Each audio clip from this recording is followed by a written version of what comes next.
How difficult is it to become a birdwatcher?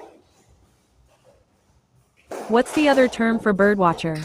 Tell us in the comments. Day 3 in bird watching. Watch out for the move.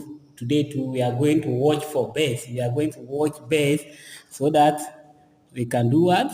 We can be motivated, stress-free, and relief from any anxieties. We are going to watch birds today. So let's get there.